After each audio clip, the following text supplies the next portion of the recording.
Students at the University of Michigan stormed the administration building with a message for the school's president. That story tops the news at 10 o'clock. Thanks for being with us. I'm Kimberly Gill. And I'm Damon Fernandez in for Devin Skillian tonight. Pro-Palestinian protesters made their way to the administration building today with one goal in mind. That was to reach the president's office with a message over the impact they're feeling from the war in Israel. But when Ann Arbor police got in the way, the protesters pushed through. Sean Lay is on this story, and Sean, it sounds like they made it into the building. Into the building, into the president's office, but the initial wave pushing through those doors, we're told by police, locked doors, was a violent push and pull. Officers having to hold on to doors as this mob essentially just pushed through in a very violent way. Let me show you the response because of that. The building's right behind me. People were working inside. They hear and see this. In the days of active shooters, they were hitting panic alarms in there, not knowing what was happening. Look at the line of police just down this street and around the entire building from all over the region coming here to help, thinking, worrying that someone could get hurt in all this. But still, the students that got in remain there right now, and they say they're not coming out.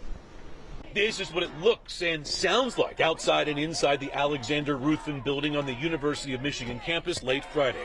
U of M students breaching what police say were locked doors of what is the university's administration offices. In a violent wave, pro-Palestinian protesters pushed, shoved, grabbed, and pulled their way past security and police in a violent surge to get inside. It was 3:40 Friday afternoon. People were still working in the building. Police tell us in a time where everyone must be on guard for active shooters, some employees seeing a mass of people forcing their way in, and many set off panic alarms. It's going to be the Ruthven building on the U of M campus. They have over 150 people now inside, panic alarms going off. The group Jewish Voice for Peace UMich posting to social media showing protesters taking over the rotunda with their sights set on getting inside the office of the university president, and that is exactly what they did. Clear. It looks like they have taken over the presidential suite. There we go. U of M police calling for mutual aid, concerned that people would get hurt. Police responding to the building from all over the area. This is personal for Ed Traeger, a Michigan medicine employee who says members of his family in that region have been impacted by the conflict. It was important for him to protest any U of M ties to Israel, and he did see that first violent surge by protesters. Honestly, I remember asking, or basically saying to one of the police officers, if you just let the students in, it's a peaceful protest. I really don't think anything's going to happen, but they were trying to prevent additional people from getting in.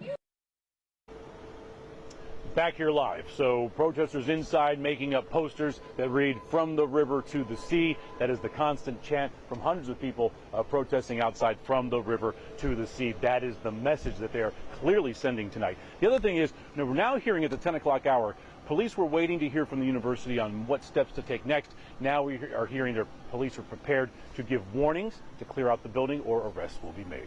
We're in Ann Arbor tonight. Sean Lay, Local 4, back to you. All right, Sean, we will be monitoring to see how this continues to develop. Thank you.